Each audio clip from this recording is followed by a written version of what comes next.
This video is sponsored by Squarespace. More about them in just a moment. You have dared to deceive me, and you have become everything to me. If there's one group of people that the internet has mocked to within an inch of their dignity, it is pickup artists. They have been criticised from an ethical perspective, from a religious one, from a political one, and have also simply been called cringe.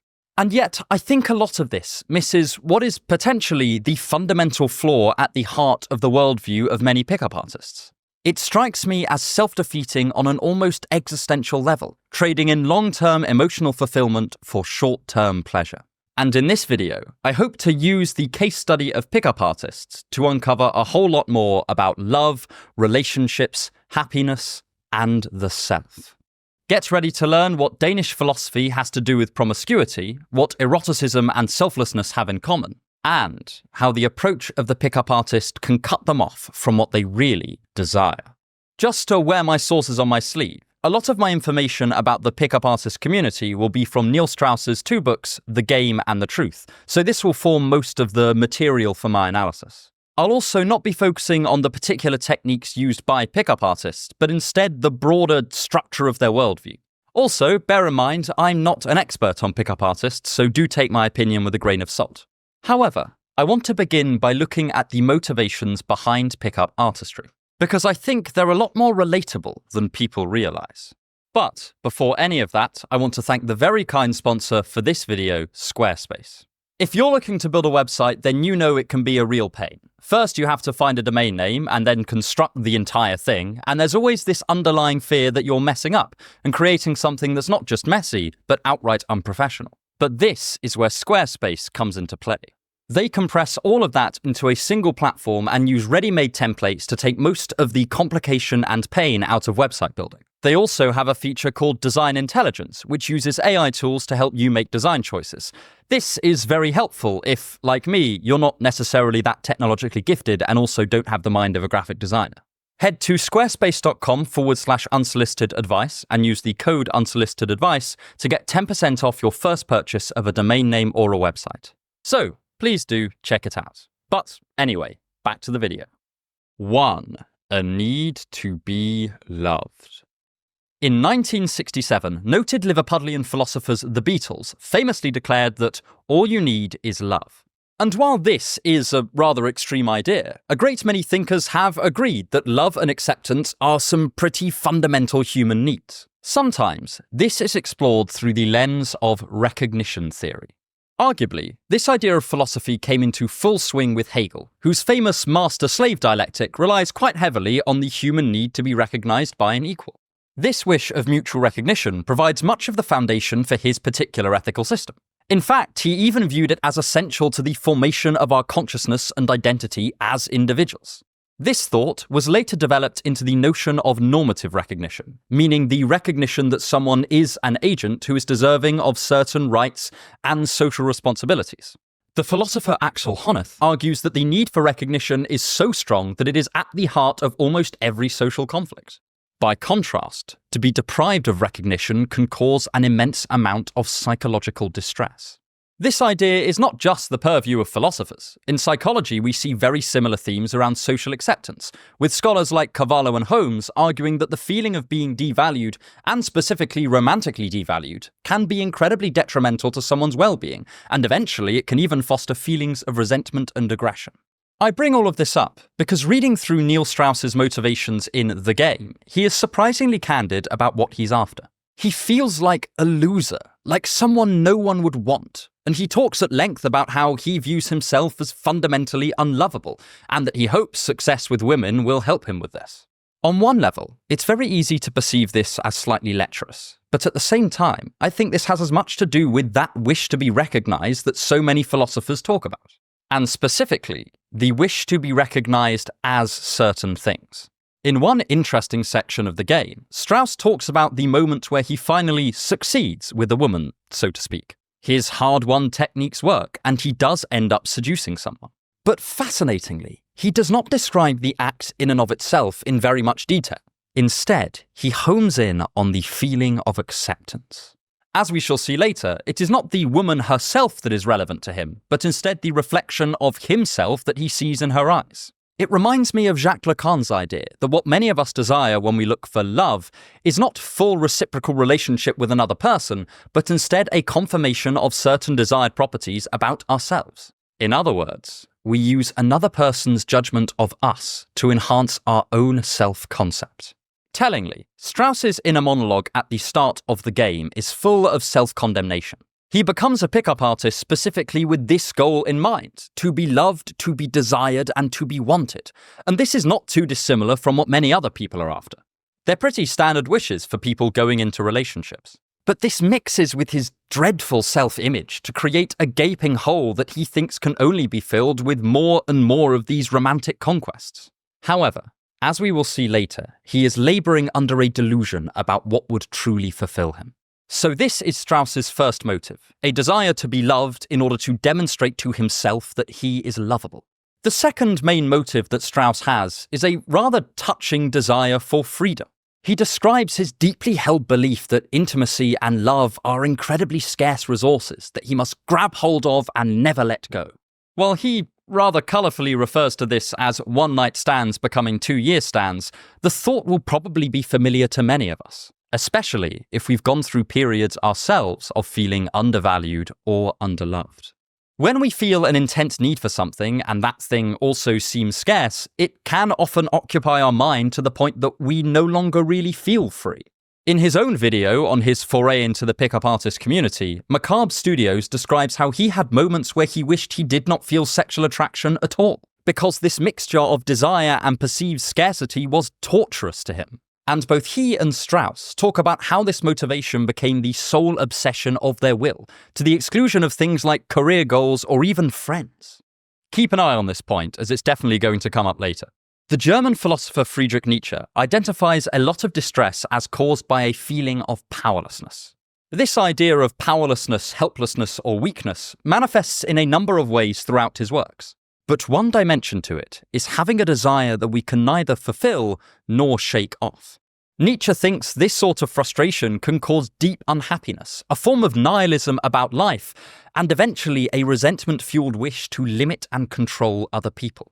This thought is also echoed by Schopenhauer when he says that a frustrated will is one of the primary causes of nagging suffering. For Strauss, he says his will was in a constant state of frustration because of this underlying lack he felt due to the perceived scarcity of intimacy and love, coupled with his intense desire for it. He almost describes it in these exact terms when he says it was the only area of his life where he felt a total failure. His failures with women seemed a missing link to his otherwise perfectly satisfactory existence. Perceived through this lens, Strauss's motivations are as much to do with finding a sense of peace and freedom from this nagging will as it is about genuine amorous relations or the desire of particular women. And I'm writing this preliminary section about motivations for two key reasons. The first is to humanize the initial starting points of people like Strauss. A lot of the practices of pickup artistry are, in my view, a little bit manipulative, and I have real doubts that it's a good recipe for a satisfying life. But at the same time, it's very easy to think of those who go into it as mindless lechers, following their base impulses wherever they lead. But I suspect that it's often much more complicated than that. Strauss's desire to be loved, accepted, and to escape his frustrated will are perfectly understandable. It is likely that we too have the same or similar goals, though maybe with different aims or different emphases. If it's not in the domain of romantic relationships, it might be in work or friends or family. But the second reason is that I want to examine the philosophy of the pickup artist not necessarily from an ethical perspective, but as an approach to life. So I want to meet it on its own terms. Strauss's aims are likely the aims of many others who pursue this path, and so it's worth asking. Is the philosophical approach of pickup artistry well placed to meet these aims? My contention will be that, overall, it is not. And I'll now move on to examining why. Starting with the way the pickup artist undermines their own quest for recognition. If you want to help me make more videos like this, then please consider becoming one of my wonderful patrons for access to occasional exclusive content. The link is in the description. 2. The aesthetic stage and the attitude of quantity. If you've been around the channel for any length of time, then you will know how much I admire the philosophy of Søren Kierkegaard, even when I disagree with it. The influence his thoughts have had on psychology, philosophy, and psychoanalysis are genuinely quite difficult to overstate. Some of his insights on anxiety have filtered down to various therapeutic practices, and you can see the imprint of his thinking on everything from analyses of the early internet to the role of religion in psychological well-being. And arguably, his most famous work is the collection of essays, stories, and philosophical arguments known as Either Or. In one part of this lengthy work, Kierkegaard engages in a thorough analysis of the character of Don Giovanni, the famous seducer from Spanish folklore that was then immortalized in opera by Mozart. Don Giovanni is someone obsessed with women to the point of compulsion, and he's often completely indiscriminate in who he wants to have. In some ways, he is an adolescent male fantasy, considering his extreme success with the women he pursues and his total freedom as a Spanish nobleman. But he is, paradoxically, a sort of pitiful figure. Kierkegaard points out that while in one vein he is constantly triumphant, seducing woman after woman totally in line with what he wants, he is also limited by his mere sensuality. Kierkegaard sees the way Don Giovanni loves as sort of grasping out in every direction, yet failing to ever make true contact with another consciousness. He contrasts this with the love of the soul, which he says differs in relation to every single individual who is the object of love. Therein lies its wealth, its full-bodied content. Here, Kierkegaard characterizes the love of the soul as partly something that is participated in by both people involved, and influenced by them as agents. If you've had a series of relationships, this will be a pretty familiar idea. The love you had with each of them was very different because it was formed by the other participant as much as it was by you. At least in this work, Kierkegaard seems to think this is part of what gives the relationship its connective power. Two people come together while recognizing one another as important individual agents, and this allows a mutual love to blossom. But Kierkegaard says this is not the case with Don Giovanni. He is approaching these romantic encounters only from the standpoint of his own desire. He is thinking of his own pleasure and his wish to plug this inner lack, and as a result, there is no chance for a developed connection. He is an aesthetic, to use a key term from Kierkegaard's philosophy. That is, someone who is unhealthily preoccupied by their own pleasure and their own viewpoint, unable to see the world from the perspective of other people, and as a result, unable to connect with them either. Don Giovanni tries to make up for this lack of quality of connection with mere quantity, wishing to astonish with numbers. But, in Kierkegaard's view, this is a fool's errand and will never truly bring him fulfillment. In short, Don Giovanni does not allow himself to engage with his lovers as particular women who are just as well-formed agents as he is, but instead he pursues the whole of femininity in the abstract, indiscriminately latching on to one woman after another in the hope of finally quenching his thirst. He has fallen into a sort of quantitative approach to love and romance. And this makes sense if we view Don Giovanni as partly wishing to prove his own desirability to the world. In such a situation, it makes sense that he would not want just one woman to desire him, but all of them, because in truth, he is not concerned with women, but largely concerned with himself. Not in an arrogant way, but instead in a slightly sad and limiting one. I think we see a similar approach from Strauss in much of the game. One of the surprising things about this book is just how little we tend to learn about the women Strauss is pursuing. Considering they are supposedly the main object of his desire, we would expect to hear some real detail. What drew them to him? What are they like? What is it that he finds desirable about them? But instead, we tend to only get very fleeting descriptions of them, normally to do with their hair color, before the focus is back on Strauss himself. We zoom in on his own reactions, his nervousness as he approaches, his fear at going in for a kiss, and finally, his relief at being accepted. As we touched upon in the last section, it seems that what he desires are not these particular women, but rather for women in general to have a particular view of him, that he is attractive and worthy of their desire. In this way, he is very much like Kierkegaard's Don Giovanni. He wants to be accepted by women as a whole. In his second book, The Truth, he confesses that he is not sure whether he has ever felt real love, or just the extreme desire for another person to love him. From one angle, this can all be seen as terribly self-serving, and Strauss does tend to view it in these terms. But this is also interesting because it's very much up for debate whether this serves Strauss at all. Because despite his continual successful conquests, he does not seem to feel that much better about himself. Both in sections of the game, and especially in sections of the truth, he alternates between a kind of superficial arrogance and a genuine despair that he cannot seem to let anyone get close to him. And I do want to note that throughout the game, he spends an awful lot of time molding himself specifically into something that the women around him seem to find attractive. So, paradoxically, in his quest to gain influence over the women he desired, he gave them the power of shaping his identity, behavior, and even values. In his more reflective moments, he admits that all of this stops him from achieving what he actually seems to want in the long term, which is the love and respect of a woman who deeply cares about him and whom he deeply cares about. And I do think this holds for most of the men that go into the pickup artist community. They don't seem to want to become the next Casanova, they often just want someone to love them. But in the game, Strauss openly says he's begun to view the women he talks to not so much as agents, but instead a sort of puzzle box that he wants to open. There's been some quite intense ethical criticism, both from Christian conservatives and progressive thinkers about this view, which is a fun temporary alliance. But I want to focus on the philosophical ramifications of this approach, specifically to do with that need for recognition that we talked about in the first section. Strauss spends much of the first book caught between two contradictory ideas.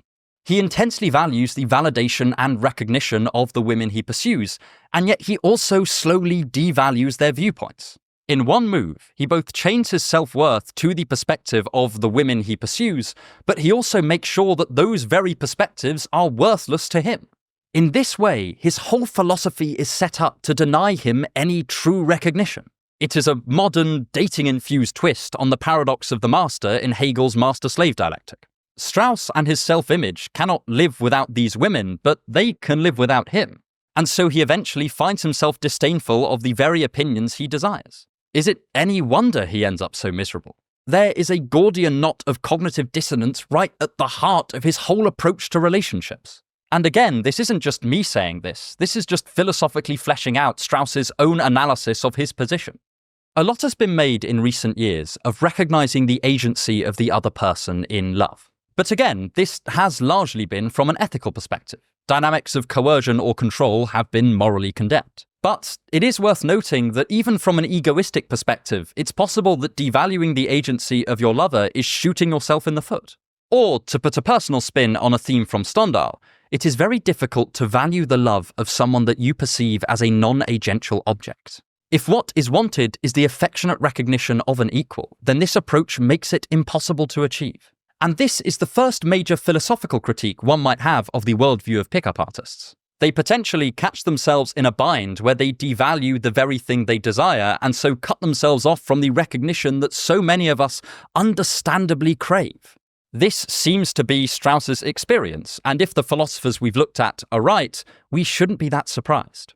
But next, I want to consider Strauss's second aim, freedom, and how a perfectly understandable wish to find release for a frustrated will ends up trapping him in a profound kind of servitude. 3.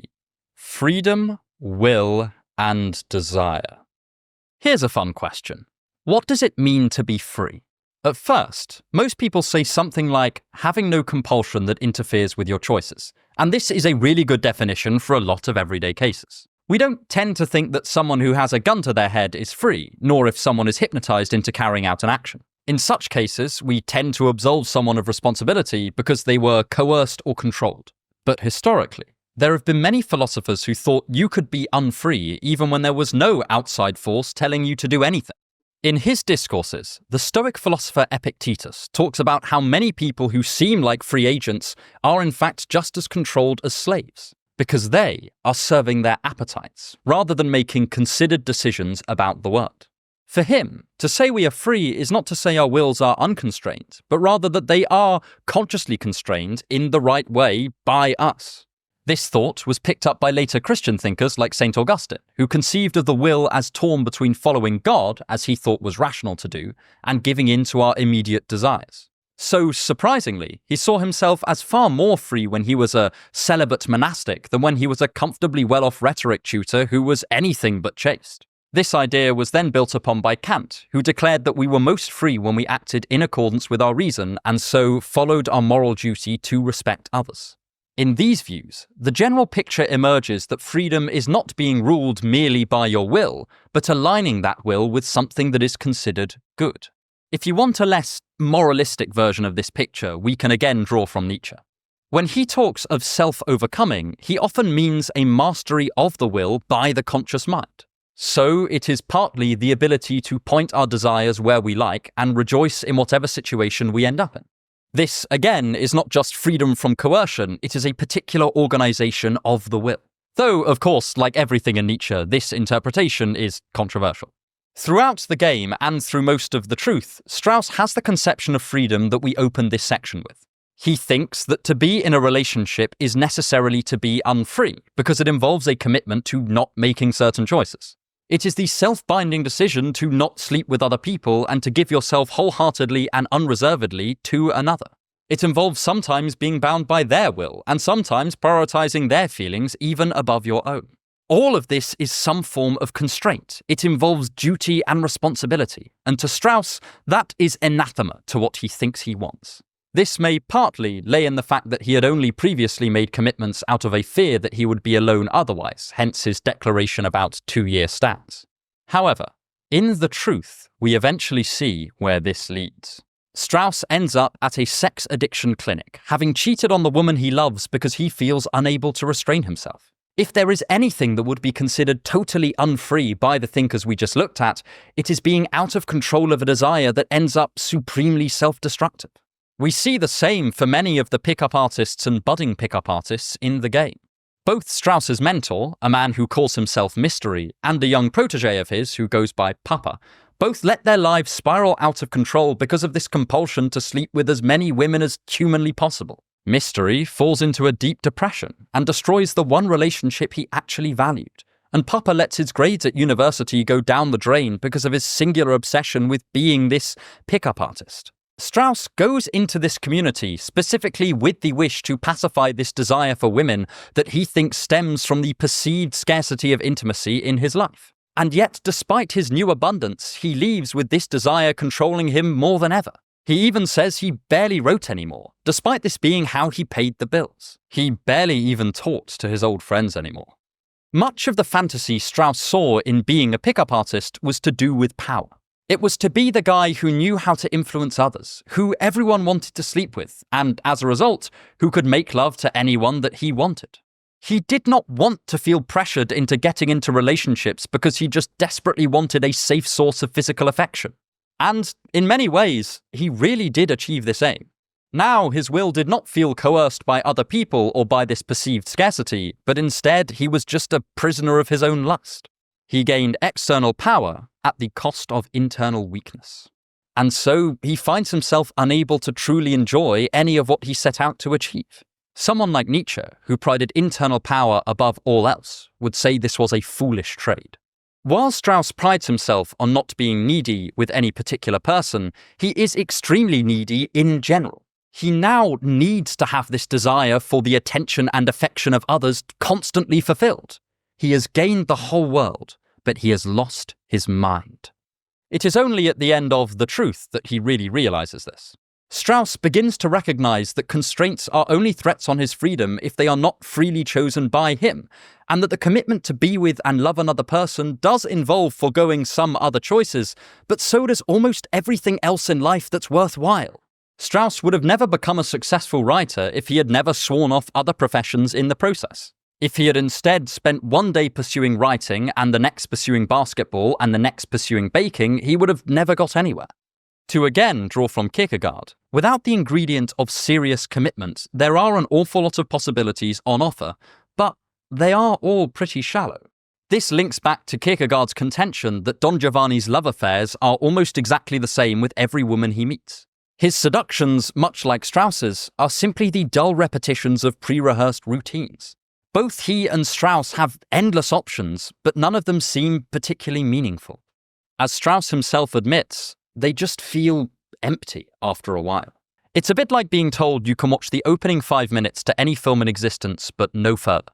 There might be some short-term thrill in exploring the different genres and directors, but ultimately at some point you would like to commit to actually watching an entire film and making the sacrifice of the next 2 hours of your time in the process. I know that example's a little glib, but it does illustrate an important point. Commitment is often not the direct enemy of freedom, but a necessary prerequisite to a much more fundamental kind of freedom. The ability to fully aim our wills at the one life we have and pursue the depths of an endeavour, rather than following our moment-to-moment whims. When Strauss concludes the necessity of duty and responsibility to a fulfilling existence, he enters what Kierkegaard calls the ethical stage of life. Here, he learns to respect the agency of others in a way he had not fully done so before, and embrace his duties to other people. It's the first step to real agent-to-agent connection, because he is no longer simply viewing the world from his own perspective and his immediate needs, but recognizing the authority of his commitments as binding. It is, arguably, a more developed kind of freedom, one that acknowledges a set of values and freely decides to stick to them. He may be more constrained, but it is a constraint he has volunteered to and finds meaningful. For someone like Kierkegaard, to have no constraints is not to be free, but just to be a ball of chaos. So again, from Strauss's own account, his approach seemed to be working directly against his stated aims. What he thought brought him freedom actually put him in a perverse kind of bondage, and what he considered a trap turned out to be the ominous-looking gates to a more fulfilling life. Again, this is all from his own first-person account. But lastly, I want to look at the process of romance itself, and how the approach of the pickup artist turns something that's potentially quite beautiful into a totally meaningless exchange, and the ways in which we are more like pickup artists than we might have thought. 4. Love and otherness.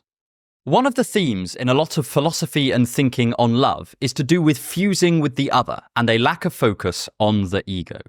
I've mentioned this before on the channel. It's an idea found in everything from Plato's Symposium and the image of the separated lovers who really ought to be fused, to Erich Fromm's contention that erotic love is often sparked by a desire to meld with another person, to give yourself to them and them to you.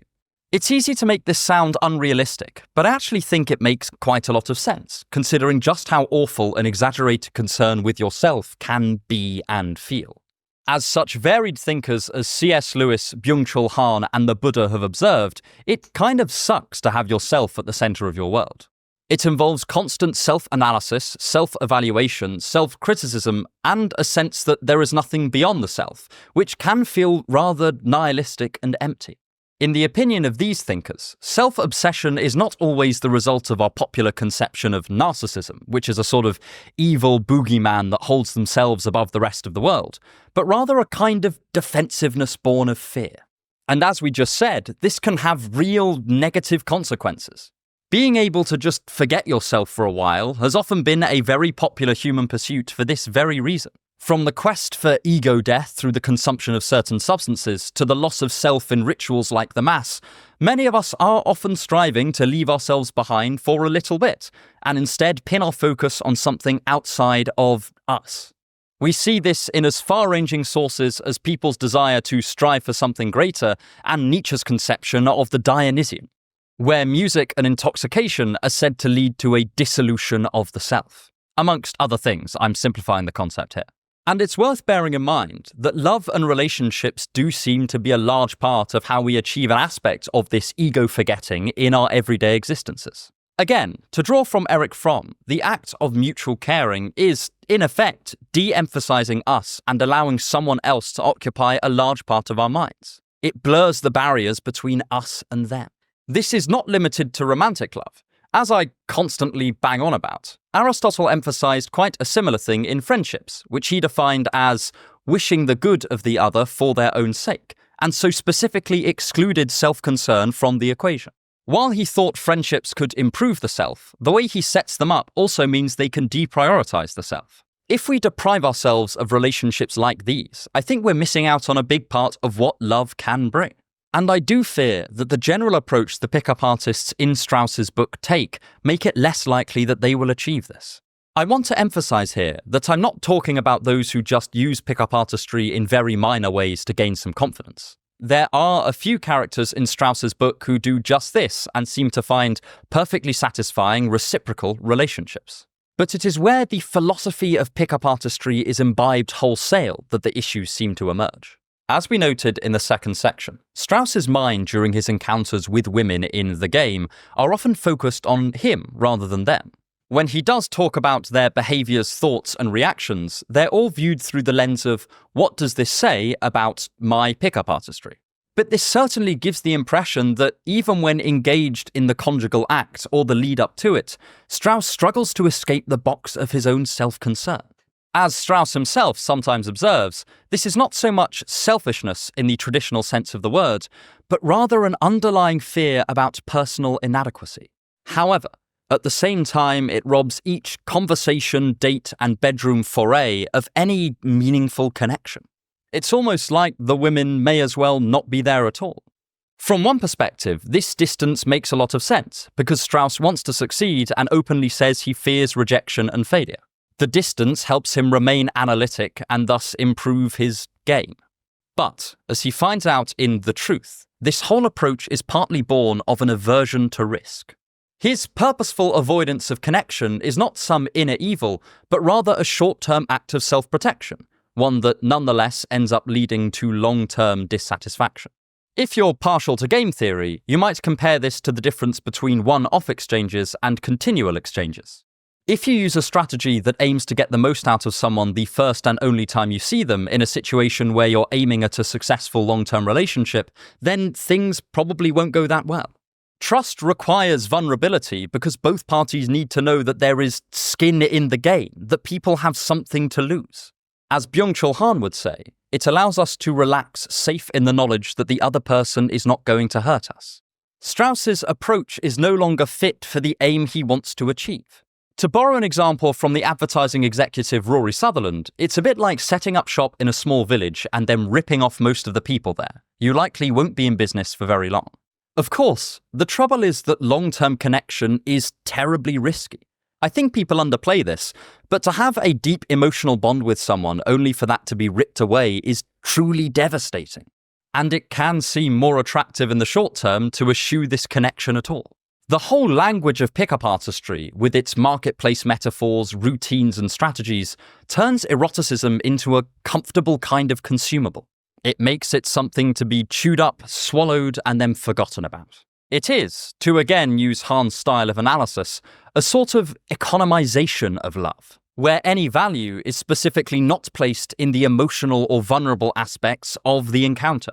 In The Game, Strauss uses his romantic conquests as ways of showing off to others, and he prioritizes efficiency in getting as many under his belt as humanly possible. This is what Hahn would call the overemphasis on exhibition value and personal achievement over any sort of connection with the other. But, of course, it's also a lot less risky. It is short-term gain for long-term loss. By avoiding risk using his emotional distance, Strauss has once again placed powerful barriers in between him and what he wants. Strauss essentially says as much in The Truth. This attitude of viewing eroticism and love as consumables to be efficiently managed prevented him from forming a close bond with the woman he wanted to be with, and it almost alienated his future wife, Ingrid. But finally, I want to close by pointing out that this attitude of consumability that's propagated by pickup artists is by no means limited to them. Looking around the internet today, many of our conversations about romance are replete with metaphors from short-term economic decision-making. I often see people talk of marketplaces, men and women of high value, and sometimes present borderline erotic shopping lists that they've pre-prepared in advance. It is not that such metaphors might never be helpful, but then again, the advice of pickup artists to project confidence and stand out from the crowd can also be helpful. My point is, in both cases, I think we may wish to be wary about this becoming our totalizing view of love and relationships. Do we really want the frame of short-term transaction to be forever looming over our conception of romance? If nothing else, it seems somewhat ill-suited to the many, many people who are after long-term partnerships. Do we instead want to apply careful philosophical analysis to the ways we approach love, so that we can see the potential strengths and weaknesses of each idea or set of ideas? Because many of us may have already absorbed a conception of love that is rather close to the one the pickup artists in The Game promote. It is worth noting the prevalence of this idea of romance as consumable and primarily self-concerned. And even if we have a completely different notion of love, stories like Strauss's remind us that our views on whole aspects of life can be subtly shifted to a self-destructive position, without us consciously realizing or subjecting them to scrutiny. In my view, the arena of love is just too high stakes to leave our thinking up to chance and unexamined cultural inheritance. But hopefully, a touch of philosophy can help us slow down, take stock of our worldview, and see where it may be working against us. It's very easy to sneer at pickup artists, but much harder to ask where we're making the same mistakes. And if you want to explore many of these ideas in more detail, then click here to watch my diagnoses of some of the key problems I see in modern love. I hope you enjoyed this video and have a wonderful day.